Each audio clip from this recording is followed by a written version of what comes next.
Imaginez être expulsé du seul endroit où vous considériez votre foyer, sans espoir et sans personne vers qui vous tourner. Telle était la réalité de Naomi, jusqu'au jour où elle a rencontré un milliardaire qui a tout changé. Mais ce n'est pas seulement une histoire de sauvetage, c'est une histoire de trahison, de secrets choquants et d'un amour que personne n'a vu venir. Comment Naomi est-elle passée d'une pauvre domestique à quelque chose de bien plus grand? Découvrez-le maintenant. Dans une petite ville où la nouvelle s'est répandue rapidement, vivait une jeune femme nommée Naomi. Elle était orpheline, calme et travailleuse. Naomi n'avait qu'une seule chose au monde, un emploi dans une petite blanchisserie où elle lavait, repassait et pliait des vêtements pour des gens qui la remarquaient à peine. La boutique n'était pas seulement son lieu de travail, c'était sa maison. Un petit tapis dans un coin était l'endroit où elle dormait chaque nuit, et une seule tasse et une seule assiette étaient tout ce qu'elle possédait. Pourtant, Naomi était reconnaissante. Au moins, j'ai un endroit où aller, se murmurait-elle souvent. Un matin lumineux, Naomi était assise sur son tapis, mangeant son petit bol de gari trempé dans l'eau. Sa patronne venait d'ouvrir la boutique, et la première cliente de la journée, une femme bien habillée portant de la dentelle jaune vif, entra. Naomi s'essuya rapidement les mains sur sa robe et attrapa une tasse d'eau pour se laver le visage avant de commencer son travail. En franchissant la porte, elle ne remarqua pas la femme entrant dans la boutique en même temps. Elles se percutèrent. « Eh, tu es aveugle ?» cria la femme, fixant sa robe, maintenant trempée d'eau. Le cœur de Naomi se serra. « Ah, désolée, maman. Je ne t'ai pas vue.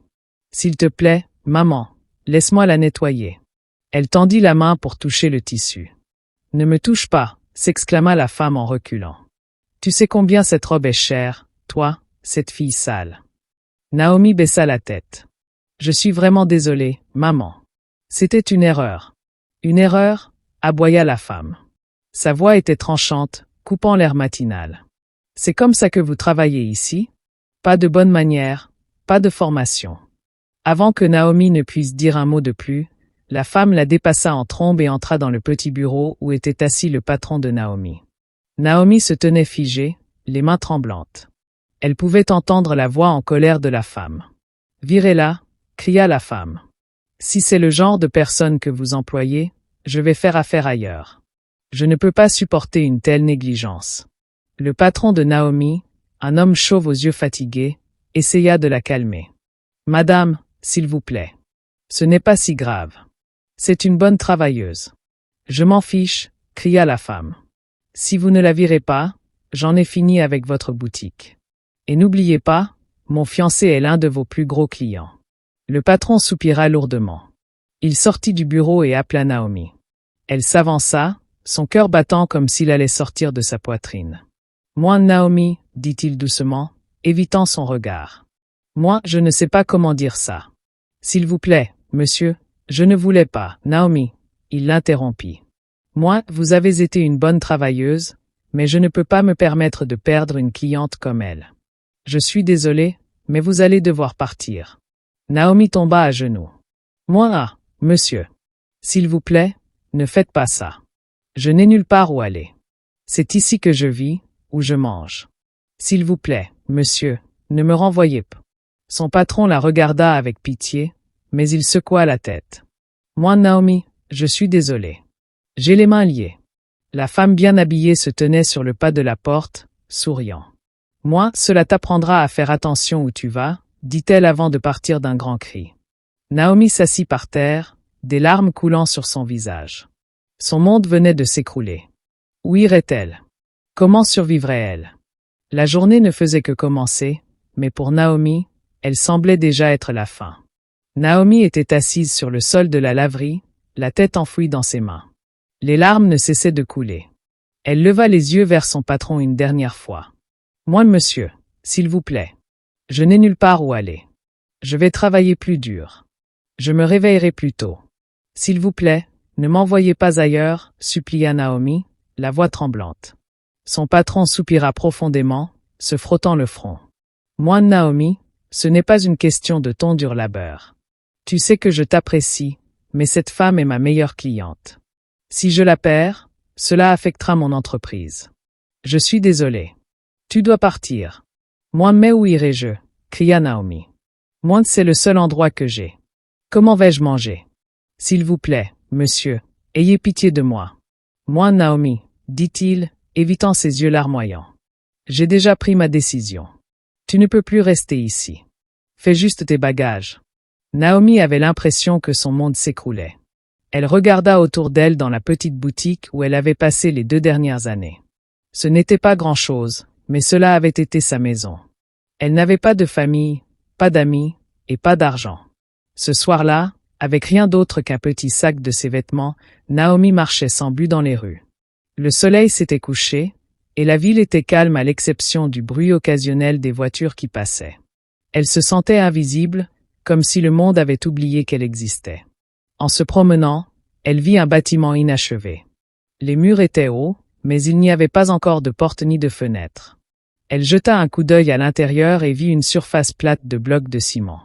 Ce n'était pas sûr, mais c'était mieux que de dormir dans la rue. Naomi grimpa à l'intérieur, posa son sac sur le sol froid, et s'assit. « Dieu, s'il te plaît, aide-moi » murmura-t-elle. Elle s'allongea sur le sol, utilisant son pagne comme couverture. La nuit était longue et froide, mais elle resta éveillée, l'esprit rempli de pensées sur ce que le lendemain apporterait. Le matin suivant, le bruit des voix réveilla Naomi. Elle se redressa rapidement, étonnée de voir un groupe d'hommes entrer dans le bâtiment, portant des outils et des casques. Ils s'arrêtèrent net en la voyant. « Qui es-tu et que fais-tu ici » demanda l'un des hommes, son ton ferme mais pas méchant. Naomi se leva, les mains tremblantes. « S'il vous plaît, monsieur, je suis désolée. Je ne voulais pas entrer sans permission. J'ai perdu mon travail, et j'espérais avoir l'opportunité de travailler ici. S'il vous plaît, je peux travailler.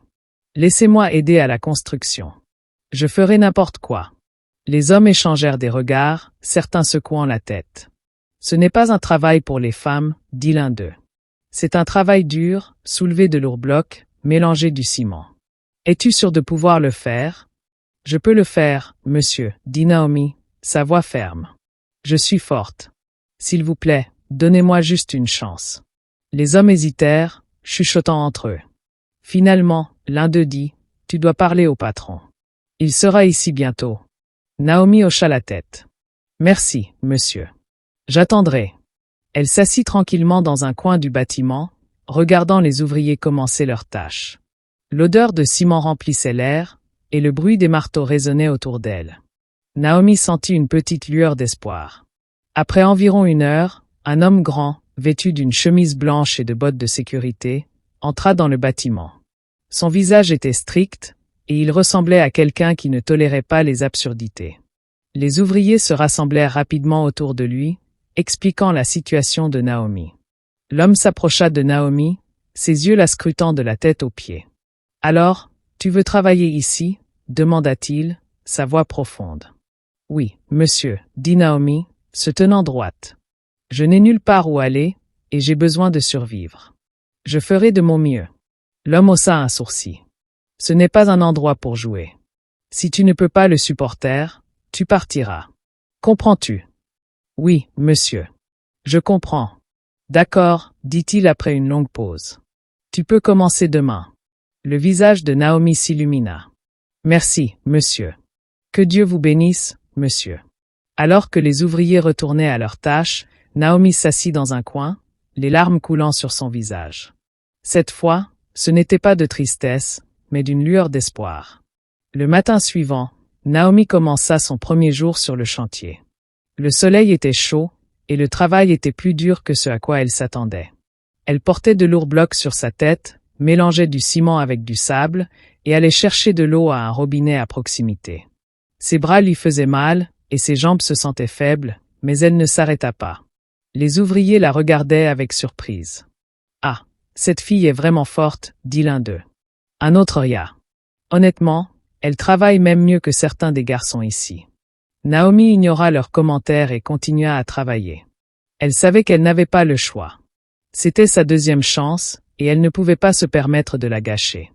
Une semaine plus tard, le propriétaire du bâtiment, Monsieur Francis, arriva à l'improviste. C'était un homme bien habillé, avec une présence calme mais imposante. En se promenant sur le chantier, inspectant le travail, il remarqua quelque chose d'inhabituel.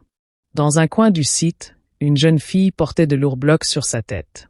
Ses vêtements étaient tachés de ciment, et la sueur coulait sur son visage, mais elle ne s'arrêtait pas. « Qui est cette fille ?» demanda M. Francis à l'ingénieur, pointant Naomi du doigt. L'ingénieur hésita, puis répondit « Ah, monsieur, elle s'appelle Naomi. Elle travaille avec nous depuis environ une semaine. Pourquoi fait-elle ce genre de travail ? Ce n'est pas un travail pour une jeune fille, dit M. Francis en fronçant les sourcils. L'ingénieur expliqua comment Naomi n'avait nulle part où aller et avait supplié qu'on lui permette de travailler. Elle travaille très dur, monsieur. Elle ne se plaint pas, et elle fait son travail. M. Francis secoua la tête. Ce n'est pas juste. Appelez-la ici. L'ingénieur hocha la tête et fit signe à Naomi de s'approcher. Elle essuya rapidement son visage avec le bord de sa robe et se dirigea vers eux. « Bonjour, monsieur, dit Naomi, en s'inclinant légèrement. « Bonjour, dit M. Francis, sa voix étant aimable mais ferme. « Comment t'appelles-tu »« Naomi, monsieur. »« Naomi, pourquoi fais-tu ce genre de travail ? Ne sais-tu pas que c'est dangereux et trop dur pour quelqu'un comme toi ?» Naomi baissa la tête. « Monsieur, je n'ai pas d'autre choix. J'ai besoin de survivre.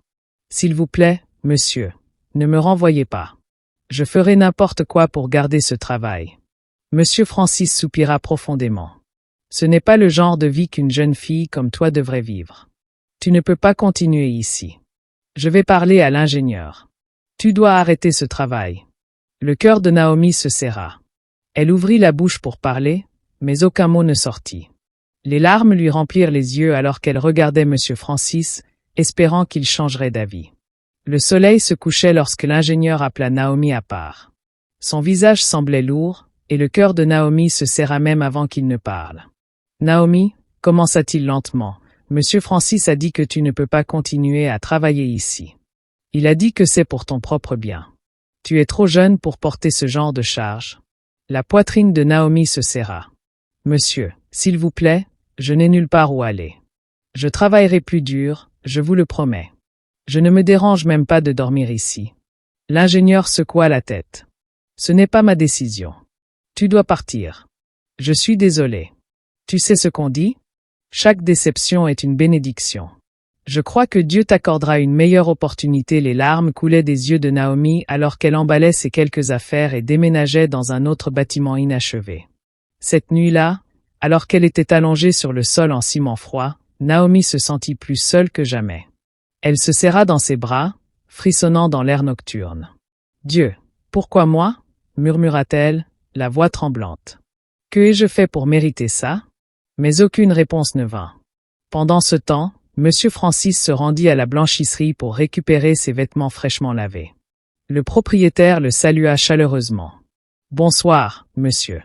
Bienvenue. »« Bonsoir, » répondit M. Francis en lui remettant son reçu. En attendant ses vêtements, il jeta un coup d'œil dans la boutique, ses pensées revenant à Naomi.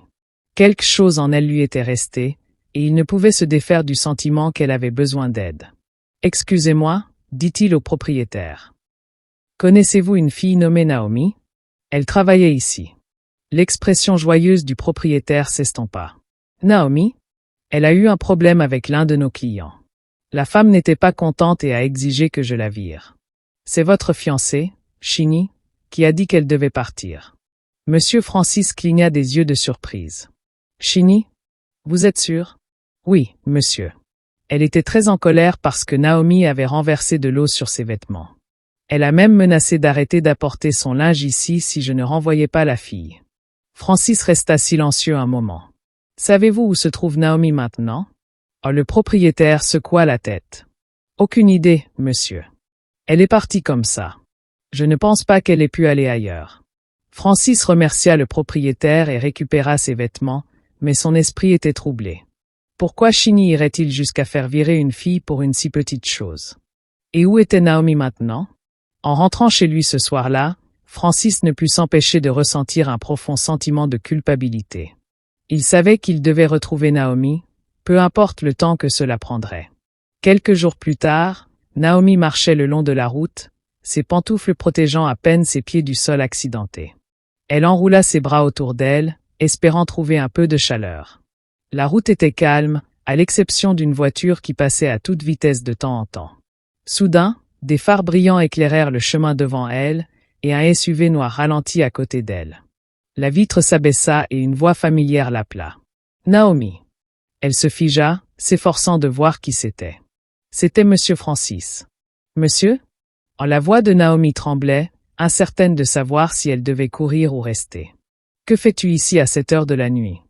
Demanda Francis. Je n'ai nulle part où aller, admit-elle doucement, les yeux fixés sur le sol. Francis fronça les sourcils. Monte dans la voiture, hésita Naomi. Monsieur, je ne veux pas vous déranger.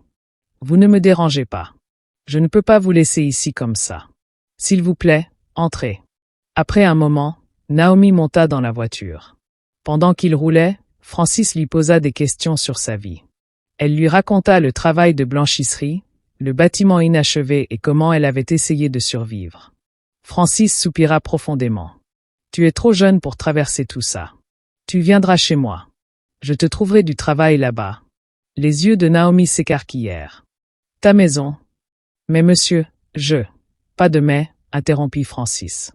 Vous avez besoin d'aide, et je peux vous aider. Ne vous inquiétez pas. Naomi hocha finalement la tête. Merci, monsieur. Que Dieu vous bénisse. Quand ils arrivèrent chez Francis, il était déjà tard. La maison était bien éclairée, avec de grandes fenêtres et un jardin soigneusement entretenu. Naomi n'en croyait pas ses yeux. Alors qu'ils entraient, Chenet apparut dans le salon, les yeux plissés lorsqu'elle vit Naomi. « Qui est-ce » demanda Chenet, d'un ton sec. Francis resta calme. Son nom est Naomi. Elle va rester ici. Quoi? La voix de Chenet s'éleva. Cette fille sale? Dans ma maison? Tu es sérieux, Francis? Oui, je le suis, répondit-il fermement. Elle a besoin d'aide, et j'ai décidé de l'aider. C'est définitif. Chenet leva les mains en l'air. Francis, as-tu perdu la tête? Tu sais ce que les gens diront s'ils la voient ici? Je me fiche de ce que les gens disent, dit Francis, la voix ferme. Naomi reste. Elle travaillera ici et aura un endroit où dormir. Chenet lança un regard noir à Naomi, qui se tenait silencieuse, se sentant comme une intruse. Ce n'est pas à toi de décider, Francis. C'est le cas maintenant, dit Francis. Elle restera dans la chambre d'amis. Monsieur Francis montra alors à Naomi sa chambre. Le lit semblait moelleux, et il y avait même une petite fenêtre avec des rideaux. Naomi s'assit lentement, le cœur battant. Alors qu'elle s'allongeait cette nuit-là, elle ne pouvait se débarrasser du sentiment de malaise. La colère de Chenet avait été forte et claire, et Naomi savait que ses ennuis n'étaient peut-être pas encore terminés. Dès le moment où Naomi avait commencé à travailler dans la maison, Chenet la traitait comme une peste. Chaque petite chose que Naomi faisait semblait l'agacer. « C'est comme ça que tu balais? Regarde les coins. » s'exclama Chenet un matin, en montrant un sol déjà impeccable. « Je suis désolée, maman, dit Naomi doucement, en attrapant le balai pour balayer à nouveau. « Désolée pour toi, siffla Chenet, s'éloignant en fronçant les sourcils. Ce n'étaient pas seulement les mots durs. Chenet s'assurait que Naomi ne se sente pas la bienvenue à tous égards. Elle refusait de la laisser manger la plupart du temps, en disant « Cette maison n'est pas un lieu public. Si tu as faim, gère ce que tu as apporté de l'extérieur. » Un soir, Francis rentra plus tôt que d'habitude et trouva Naomi assise seule dans la cuisine, les yeux fixés sur une assiette vide. « Naomi, as-tu mangé ?» demanda-t-il. Naomi hésita, puis secoua la tête. « Non, monsieur. »« Pourquoi pas? Il y a de la nourriture dans cette maison. » Naomi baissa les yeux. « Madame a dit que je ne devais pas manger. » Les yeux de Francis s'assombrirent. Il fit irruption dans le salon, où Chenet parcourait son téléphone. « Pourquoi la femme-tu » demanda-t-il. Chenet ne leva même pas les yeux. « Je ne sais pas de quoi tu parles. »« Ne fais pas semblant, » dit Francis fermement. « Naomi est là pour travailler, pas pour souffrir. Va lui servir à manger maintenant. » Chenet rit amèrement. « Tu mets cette fille trop à l'aise, Francis. Mais très bien, si c'est ce que tu veux. » Quelques instants plus tard, Chenet plaça un bol de soupe aqueuse et un petit morceau d'igname devant Naomi. « Tiens, » dit-elle, sa voix dégoulinant de sarcasme. « Bon appétit. » Les mains de Naomi tremblaient alors qu'elle prenait la cuillère. Elle ne pouvait pas empêcher les larmes de couler sur ses joues. « Merci, maman, » murmura-t-elle, la voix brisée. Chenet sourit d'un air moqueur et s'éloigna, laissant Naomi pleurer silencieusement dans son repas. Malgré tout, Naomi resta gentille. Elle continua à faire ses tâches en silence, évitant les ennuis autant qu'elle le pouvait. Un jour, Francis rentra à la maison après une longue journée de travail. La maison était calme et Chenet était introuvable. Il essaya de l'appeler, mais elle ne répondit pas. Puis il se rappela qu'elle lui avait dit quelques jours auparavant qu'elle devait assister à une fête. Peut-être qu'elle est toujours à la fête, pensa Francis en se dirigeant vers sa chambre. Il était très tard, presque minuit, lorsque Chenet rentra chez elle. Le grand coup de la porte réveilla Naomi. Chenet titubait, son maquillage couvrait tout son visage et ses vêtements sentaient l'alcool. Elle réussit à peine à entrer dans la maison qu'elle se pencha et commença à vomir dans le salon. Naomi sortit rapidement de sa chambre. « Moi, madame, ça va ?» demanda-t-elle, inquiète. Chenet agita simplement la main faiblement et s'effondra sur le sol. Sans rien dire d'autre, Naomi attrapa une serpillière et nettoya le désordre.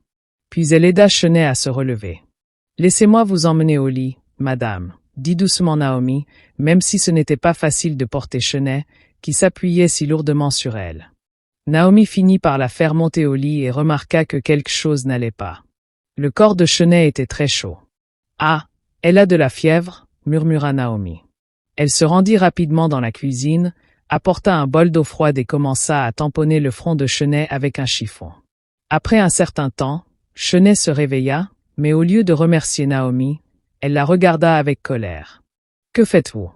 Pourquoi me touchez-vous » cria Chenet. « Madame, vous ne vous sentiez pas bien. J'essayais juste de vous aider, expliqua Naomi, tenant toujours le chiffon mouillé. Avec vos mains sales, comment osez-vous toucher ma peau? Cria Chenet. Elle attrapa le bol d'eau et le vida sur la tête de Naomi, trempant ses vêtements. Naomi resta là, choquée, les yeux remplis de larmes. J'essayais juste d'aider, dit-elle doucement. Juste à ce moment-là, Francis entra dans la pièce. Il regarda l'eau sur le sol, Naomi debout trempée, et Chenet hurlant. « Que se passe-t-il ici ?» demanda Francis en fronçant les sourcils. Chenet désigna Naomi. « Elle pense qu'elle peut me toucher avec ses mains sales. » Francis se tourna vers Chenet, sa voix ferme. « Est-ce que tu t'entends au moins? Tu es rentré à la maison comme ça, ivre, en train de vomir, et au lieu de la remercier d'avoir pris soin de toi, tu l'insultes? Comment peux-tu être aussi sans cœur, Chenet ?» Chenet essaya de dire quelque chose, mais Francis la coupa. « Assez. Je ne veux rien entendre de toi. » Il s'approcha de Naomi et lui prit doucement la main. « Viens avec moi, dit-il. » Il conduisit Naomi au salon, lui tendit une serviette pour se sécher et s'assit à côté d'elle. « Ne laisse pas ces mots te blesser, » dit gentiment Francis. « Moins tu as bon cœur, Naomi. Tu ne méritais pas ça. » Naomi essuya ses larmes. « Moins que j'essayais seulement d'aider, monsieur. Je ne voulais pas la mettre en colère. » Francis la regarda et sourit doucement. « Moins tu n'as rien fait de mal. Tu es meilleur qu'elle à bien des égards. » Tandis qu'ils étaient assis là, quelque chose de chaleureux et de non dit passa entre eux. Francis ne pouvait s'empêcher de penser à la gentillesse de Naomi, et Naomi se sentait en sécurité en sa présence. C'était un moment qu'aucun d'eux n'oublierait. Francis avait toujours été un homme occupé, donc il prêtait rarement attention aux petits détails à la maison. Mais dernièrement, quelque chose avait changé. Chaque soir, quand il rentrait fatigué, Naomi l'accueillait à la porte avec un sourire chaleureux. « Bienvenue, monsieur. Comment s'est passée votre journée ?» demandait-elle doucement. Au début, Francis ne donnait que de brèves réponses. C'était bien, ou occupé comme d'habitude. Mais l'intérêt sincère de Naomi le fit s'arrêter un soir. C'était stressant, honnêtement, admit-il. Trop de réunions. Naomi hocha la tête avec compréhension. Désolé, monsieur. Vous avez travaillé dur. Voulez-vous que je vous fasse du thé? Francis cligna des yeux.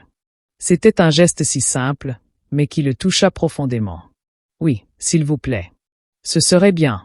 Alors que Naomi disparaissait dans la cuisine, Francis ne pouvait s'empêcher de penser à elle. Elle était toujours si calme et respectueuse, même lorsque Chini était dure. Contrairement à Chini, qui demandait rarement comment s'était passée sa journée ou se montrait préoccupée, tout ce qu'elle faisait, c'était demander de l'argent pour financer son style de vie frivole. Mais la gentillesse de Naomi se démarquait. Au cours des jours suivants, Francis a commencé à remarquer davantage de choses. Comment Naomi rangeait tranquillement sans qu'on lui dise. Comment elle saluait tout le monde avec un sourire.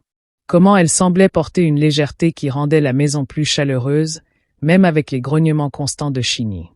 Un soir, alors que Chini se plaignait bruyamment de quelque chose d'insignifiant, Francis s'est retrouvé à l'ignorer et à jeter un coup d'œil à Naomi, qui pliait des vêtements dans un coin. Il fronça les sourcils, réalisant qu'il commençait à comparer les deux femmes. Francis a décidé de faire quelque chose de réfléchi. Après le travail, il s'est arrêté dans une boutique et a choisi des robes, certaines pour Chini et une pour Naomi. Lorsqu'il est rentré chez lui, il a remis les sacs à chacune d'elles. Chini saisit le sien en fronçant les sourcils. « Qu'est-ce que c'est » demanda-t-elle en fronçant les sourcils en regardant le sac. « Un petit quelque chose pour toi » répondit simplement Francis.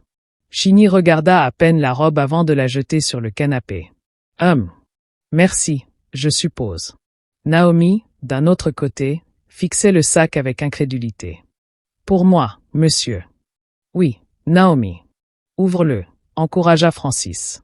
Les mains tremblantes, Naomi sortit une robe simple mais belle. Ses yeux se remplirent de larmes alors qu'elle la serrait contre sa poitrine. « Merci, monsieur, » dit-elle, la voix tremblante. « Personne ne m'a jamais offert de cadeau auparavant. » Francis sourit. « Tu le mérites, Naomi. Tu as travaillé si dur. » Chini, qui regardait depuis le coin, explosa soudainement. « Qu'est-ce que c'est que toutes ces bêtises » cria-t-elle. « Pourquoi tu lui achètes des cadeaux? Tu essaies de m'embarrasser dans cette maison ?» Francis se tourna vers elle calmement. « Chini, ce n'est qu'une robe. Pourquoi en fais-tu tout un plat ?» se moqua Chini. « Une robe, n'est-ce pas? Je vois ce qui se passe ici. Tu commences à la préférer à moi, n'est-ce pas? Fais attention, Francis. » Naomi recula, serrant fermement la robe. « Je suis désolée si j'ai causé des problèmes, maman, » dit-elle doucement. « Tais-toi, » s'exclama Chini en pointant un doigt vers Naomi. « Tu penses être intelligente, hein? Je te surveille. » Francis soupira lourdement en se frottant le front. « Chini, arrête ce drame. Naomi fait partie de cette maisonnée, et je la traiterai avec respect. Si tu ne peux pas gérer ça, tu devrais peut-être repenser ton attitude. » Chini partit en trombe, claquant la porte derrière elle, tandis que Naomi restait figée, des larmes de joie coulant sur son visage. Le lendemain matin, alors que Francis partait au travail, la maison devint silencieuse. Naomi était dans la cuisine quand elle entendit les pas de Chini derrière elle. Elle se retourna, mais avant que Naomi ne puisse dire quoi que ce soit, la voix en colère de Chini coupa l'air. « Tu penses que tu peux juste entrer ici et me prendre mon homme ?» cria Chini. Ses yeux étaient remplis de fureur. « Tu n'es rien d'autre qu'une sale fille essayant de voler ce qui ne lui appartient pas. » Naomi fit un pas en arrière, son cœur battant. « Madame, je... » « Tais-toi, » cria Chini en s'approchant. « Tu ne connais pas ta place. Tu penses que parce qu'il t'a acheté une robe stupide tu es spécial? Eh bien, tu ne le es pas. » Avant que Naomi ne puisse répondre, Chini fit irruption dans la pièce où était accrochée la robe que Francis avait achetée pour Naomi. Avec un sourire cruel, elle attrapa la robe et sortit. Naomi la suivit, la voix tremblante. « S'il vous plaît, madame, ne le faites pas. Cette robe signifie tellement pour moi. Ferme ta gueule. » Chini l'interrompit en tenant la robe près du feu. « Voilà ce qui arrive quand on essaie de prendre ce qui m'appartient. » Les yeux de Naomi s'écarquillèrent alors qu'elle regardait les flammes consumer la robe. Elle ne pouvait pas bouger, ses larmes coulaient librement. « S'il te plaît, ne fais pas ça, » supplia-t-elle, mais Chini était implacable. « Tu ne seras jamais assez bien pour lui. »« Je m'en assurerai, » ricana Chini. Lorsque la robe fut complètement brûlée, Chini se retourna et s'éloigna, laissant Naomi debout là, en train de sangloter. Naomi ne savait pas quoi faire ni où aller. Elle n'avait plus rien. Une semaine plus tard, Francis se préparait à partir pour le chantier lorsqu'il vit Naomi dans la cour. Il lui sourit et lui demanda « Naomi, aimerais-tu visiter le chantier aujourd'hui? Certains de tes anciens collègues du chantier sont là. Je suis sûr qu'ils seront heureux de te revoir. » Le visage de Naomi s'illumina. Elle avait toujours été reconnaissante envers les ouvriers du chantier. Ils avaient été gentils avec elle, l'aidant quand elle en avait le plus besoin.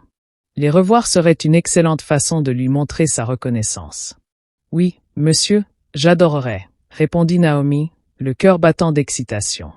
Francis sourit et se dirigea vers la voiture, attendant que Naomi sorte. Naomi courut rapidement à l'intérieur pour se préparer. Elle devait être à son meilleur pour la réunion, mais quand elle sortit enfin, le sourire de Francis s'effaça. Il la regarda avec surprise. « Moi, Naomi, pourquoi portes-tu cette vieille robe ?» Naomi se figea. Son cœur se serra. Elle ne pouvait pas lui dire la vérité. Pas encore. Pas quand Chini l'avait tant menacée. « Moi je garde la nouvelle robe pour une occasion spéciale, dit-elle doucement, évitant son regard. Chini se tenait dans le coin et les regardait. Ses yeux étaient perçants, avertissant Naomi de ne pas parler. Elle fit un petit geste avec ses yeux. « Moi, si tu lui dis quelque chose, je te le ferai regretter. » Naomi hésita. Elle ne voulait pas décevoir Francis, mais elle ne voulait pas non plus mettre Chini en colère. Elle se retourna vers Chini, qui la regardait fixement. Francis vit l'hésitation dans les yeux de Naomi. Il éleva la voix. « Naomi, qu'est-ce qui ne va pas chez toi? Monte dans la voiture. On part tout de suite. » Naomi resta immobile, incertaine de ce qu'elle devait faire. Chini regardait toujours et Naomi avait peur. Mais Francis remarqua Chini debout dans le coin avec ses yeux remplis d'hostilité. Il comprit ce qui se passait. « Naomi !» cria Francis à nouveau. « Monte dans la voiture. Je l'ai dit maintenant. » Avec un soupir, Naomi se dirigea vers la voiture. Elle ne voulait pas empirer les choses, alors elle monta dans la voiture et s'assit. « Allons-y » dit Francis à Naomi. Alors que la voiture s'éloignait, Naomi se retourna vers Chini, qui les regardait toujours avec colère. Naomi ne savait pas ce qui allait se passer ensuite, mais elle savait une chose avec certitude. Chini n'allait pas s'arrêter avant d'avoir poussé Naomi hors de la scène pour de bon. Un après-midi, Chini appela Naomi dans le salon. « Naomi, viens ici. Assieds-toi. Parlons, » dit-elle d'une voix calme, presque douce.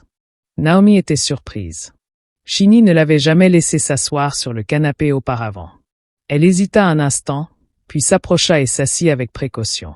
« N'aie pas peur, » dit Chini, lui faisant signe de se détendre. « Parlons simplement. » Naomi s'assit sur le canapé, toujours incertaine de ce qui se passait. La voix de Chini s'adoucit alors qu'elle commençait à parler. « Je sais que j'ai été dure avec toi depuis que tu es arrivé dans cette maison. J'ai dit des choses que je n'aurais pas dû dire, et je t'ai maltraité. Mais aujourd'hui, je veux faire amende honorable, » dit Chini en regardant Naomi droit dans les yeux. « Je veux te traiter comme ma petite sœur à partir de maintenant. S'il te plaît, pardonne-moi pour toutes mes erreurs passées. » Naomi cligna des yeux, confuse, mais sourit légèrement. « Maman, je ne suis pas rancunière. Nous allons bien. Merci de m'avoir permis de rester chez toi, » dit-elle, essayant d'égaler le ton de Chini. Pendant un moment, il sembla que la tension s'était dissipée. Chini lui sourit en retour et il y avait une chaleur dans ses yeux que Naomi n'avait jamais vue auparavant. « Puis-je te demander une faveur ?» demanda-t-elle d'une voix douce. « Quelque chose, maman » répondit Naomi, désireuse de maintenir la paix. Chini sourit. « Je ne suis pas douée pour la cuisine. Peux-tu me faire des nouilles ?» Le visage de Naomi s'illumina. Elle était heureuse de faire quelque chose pour Chini, d'autant plus que les choses semblaient s'améliorer. « Bien sûr, je vais le faire tout de suite. » Elle se précipita dans la cuisine et fit cuire les nouilles, apportant un bol à Chini quand il fut prêt. Chini eut l'air contente lorsque Naomi posa le bol devant elle. Puis Naomi s'excusa et alla dans sa chambre, pensant que tout allait bien. Quelques secondes plus tard, elle entendit la voix de Chini crier depuis le salon. Le cœur de Naomi fit un bond tandis qu'elle se précipitait dehors pour voir ce qui s'était passé. « Moi, madame, que s'est-il passé ?» demanda Naomi, la voix tremblante. Chini se tenait debout, le visage tordu de colère. « Alors tu veux m'empoisonner ?» cria-t-elle. « Qu'est-ce que je t'ai fait pour mériter cela ?» La bouche de Naomi s'ouvrit de choc. « Madame, je n'ai rien mis dans votre nourriture. S'il vous plaît, croyez-moi, » dit-elle, essayant de rester calme. Chini pointa un doigt accusateur vers Naomi, des larmes coulant sur son visage. « Je t'ai vu de mes propres yeux.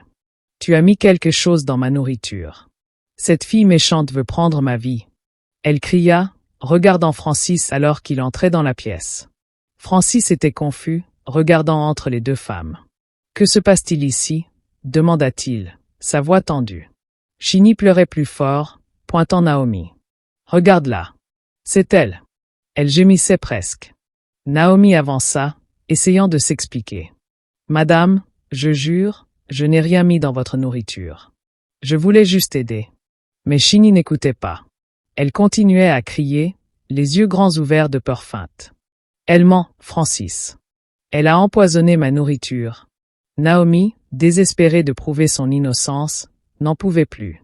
Elle attrapa le bol de nouilles que Shinny avait à peine touché et, sans hésiter, mangea une grosse cuillerée devant eux. Voilà. Vous voyez, dit Naomi, avalant les nouilles. Il n'y a rien dans votre nourriture.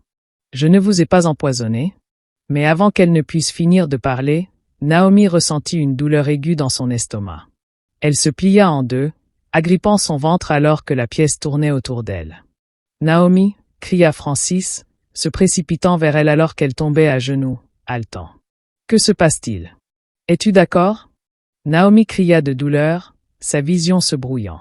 Je ne sais pas. Ça fait mal, pleura-t-elle, des larmes coulant sur son visage.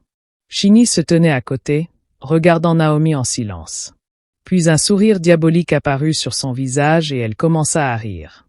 Je te l'ai dit, Francis, dit-elle, presque heureuse. Je l'ai vu de mes propres yeux. Elle a empoisonné la nourriture. Francis était en panique. Il se tourna vers Naomi, qui était maintenant allongée sur le sol, agrippant son estomac, sa respiration superficielle. Naomi, cria-t-il. Tiens bon, je t'emmène à l'hôpital. Il souleva Naomi dans ses bras et se précipita hors de la maison, l'esprit en ébullition. Il ne pouvait pas croire ce qui se passait. Qu'avait fait Shinny? Était-ce un piège? Naomi ouvrit lentement les yeux dans le lit d'hôpital. Le bip doux des machines fut la première chose qu'elle entendit. Francis était assis à côté d'elle, tenant sa main fermement. Son visage était rempli d'inquiétude, mais quand il la vit éveillée, ses yeux se radoucirent de soulagement. Naomi, tu es réveillée. Dieu merci, dit-il, sa voix tremblante. Naomi essaya de sourire, mais était encore faible. Que s'est-il passé? Demanda-t-elle doucement, sa voix à peine un murmure. Tu t'es évanouie après avoir mangé les nouilles, expliqua Francis, mais maintenant tu vas bien. Le médecin a dit que tu vas t'en sortir. Naomi ferma de nouveau les yeux, se souvenant de la douleur et de la façon dont Shinny l'avait accusée. Elle sentit les larmes monter, mais elle ne dit rien. Francis la regarda avec des yeux sérieux. Naomi, je dois te dire quelque chose. Il fit une pause. J'ai vérifié les caméras du salon. Shinny a fait quelque chose de terrible. Elle t'a piégé. Naomi le regarda, choquée. Que voulez-vous dire, monsieur? Shinny, dit-il, elle a mis quelque chose dans cette nourriture pour faire croire que tu l'empoisonnais, dit Francis, sa voix devenant plus dure à chaque mot. J'ai tout vu sur les enregistrements. C'est elle qui a fait ça. Naomi le regarda, stupéfaite. Mais pourquoi? Que ai-je fait pour mériter cela? Francis baissa les yeux, le cœur lourd. Je ne sais pas, mais je vais m'assurer qu'elle paie pour ce qu'elle a fait. Sur ce, il se leva et quitta la pièce, son esprit décidé à confronter Shinny. Quand il rentra chez lui, il ne se retint pas. Il entra dans le salon où Shinny était assise. Rassemble tes affaires et quitte ma maison, dit Francis. Que se passe-t-il? Demanda Shinny. Ne fais pas semblant de ne pas savoir, répondit Francis. Il y a une caméra dans ce salon, et j'ai tout vu. Si j'appelle la police, tu auras de gros problèmes. Alors pars juste. Sur ce, Francis se retourna et s'éloigna, laissant Shinny debout là, tremblante. Elle savait qu'il n'y avait plus d'issue. Honteuse, elle rassembla discrètement ses affaires et partit, la tête basse. Les jours passèrent et Naomi retrouva lentement ses forces. Elle était de retour à la maison, se reposant dans la chambre que Francis avait préparée pour elle. Francis vint la voir un après-midi, s'asseyant à ses côtés avec un sourire sur le visage. « Naomi, dit-il doucement, je voulais juste te dire à quel point je t'apprécie. Tu ne méritais rien de tout cela. Tu es une bonne personne, et je veux arranger les choses. » Naomi le regarda, ne comprenant toujours pas tout à fait ce qui se passait. « Je suis juste contente d'aller bien, » répondit-elle doucement. « Tu es plus que bien, » continua Francis. « J'ai beaucoup réfléchi à ton avenir. Tu m'as dit que tu voulais retourner à l'école, n'est-ce pas? » Naomi hocha lentement la tête, incertaine de la direction que cela prenait. Francis sourit, ses yeux brillants de gentillesse. J'ai déjà parlé aux bonnes personnes, et j'ai fait en sorte que tu sois de nouveau inscrite. Je t'aiderai avec les frais. Tout ce dont tu as besoin, je serai là pour te soutenir. C'est ta chance de poursuivre tes rêves. Les yeux de Naomi s'agrandirent. Tu es sérieux? Bien sûr que je le suis, dit-il, sa voix ferme mais chaleureuse. Tu mérites toutes les opportunités, Naomi. Je crois en toi. Des larmes remplirent les yeux de Naomi alors qu'elle le regardait, submergée de gratitude. Merci, monsieur. Vous ne savez pas combien cela signifie pour moi. Tu n'as pas besoin de me remercier, dit Francis, sa voix remplie de sincérité. Tu fais partie de la famille maintenant. Et la famille prend soin les uns des autres. Naomi sourit, ressentant une chaleur qu'elle n'avait jamais ressentie auparavant. Pour la première fois depuis longtemps, elle sentait qu'elle avait une vraie chance pour l'avenir. Un avenir où elle pourrait enfin être libre de la peur et du doute. Et avec Francis à ses côtés, Naomi savait qu'elle pouvait tout accomplir. Elle n'était plus seule. Un soir, Francis était assis dans le salon, perdu dans ses pensées. Naomi entra pour demander s'il avait besoin de quelque chose. Son simple sourire et sa voix douce avaient toujours le don de le calmer. « Naomi, dit-il, levant les yeux vers elle. « Oui, monsieur, répondit-elle, se tenant respectueusement, les mains jointes devant elle. « Viens t'asseoir, dit Francis, tapotant le siège à côté de lui. Naomi hésita, mais finit par s'asseoir. Pendant un moment, il ne dit rien, la regardant simplement.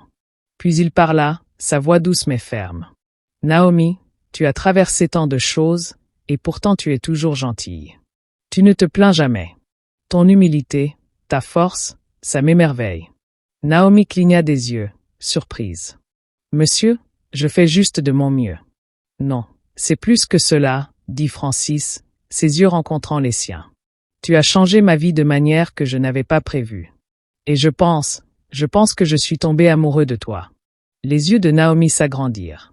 Elle était sans voix. « Je sais que c'est soudain, » continua Francis, « mais mon cœur n'a jamais été aussi sûr de quoi que ce soit. »« Monsieur, » commença Naomi, sa voix tremblante. « Vous êtes un grand homme. Je suis juste. »« Ne dis pas ça, » interrompit doucement Francis. « Il ne s'agit pas d'où tu viens, il s'agit de qui tu es. Et toi, Naomi, tu es extraordinaire. » Naomi baissa les yeux, le cœur battant la chamade. Elle ne savait pas quoi dire. « Prends ton temps, » dit Francis. « Mais je voulais juste que tu saches ce que je ressens. » Quelques mois plus tard, Francis appela Naomi dans le salon. Cette fois, il n'était pas assis. Il était debout, habillé élégamment, tenant une petite boîte en velours dans la main. « Naomi, » commença-t-il alors qu'elle entrait, le cœur battant. « J'ai pris ma décision. Je veux que tu sois ma femme. » Naomi haleta. « Monsieur, êtes-vous sûr ?» Francis sourit. « Je n'ai jamais été aussi sûr de ma vie. Tu es tout ce que j'ai cherché. » Des larmes remplissaient les yeux de Naomi alors qu'elle le regardait. « Mais je ne sais pas comment être une femme. Je ne sais pas comment vivre comme toi. Nous apprendrons ensemble, dit Francis, prenant ses mains dans les siennes. Tout ce dont j'ai besoin, c'est de toi à mes côtés. » Naomi hocha lentement la tête, le cœur submergé de joie et d'incrédulité. « Oui, monsieur, je t'épouserai. » Francis rit, la prenant dans ses bras. Plus de monsieur. « Appelle-moi Francis. » Leur mariage était petit, mais magnifique. Des amis proches et des membres de la famille se rassemblèrent pour célébrer cette histoire d'amour improbable. Naomi portait une simple robe blanche, et Francis ne pouvait détacher ses yeux d'elle. En échangeant leurs vœux, il n'y avait pas un œil sec dans la pièce. C'était une histoire d'espoir, d'amour et de rédemption. La vie de Naomi changea pour toujours. D'une fille sans abri dans les rues à l'épouse chérie d'un homme bon, son parcours était la preuve que la gentillesse et la persévérance pouvaient mener à des bénédictions inattendues. Francis tint sa promesse de soutenir les rêves de Naomi. Elle retourna à l'école et plus tard créa une fondation pour aider les jeunes filles dans le besoin.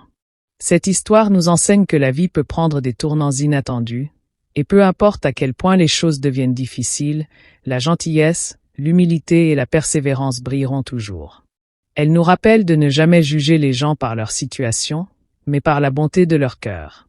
Le véritable amour ne concerne pas la richesse, le statut ou l'apparence. Il s'agit de voir la beauté dans l'âme de quelqu'un et de rester à ses côtés quoi qu'il arrive. À mon audience incroyable, Qu'avez-vous appris de cette histoire? Partagez vos réflexions dans les commentaires ci-dessous.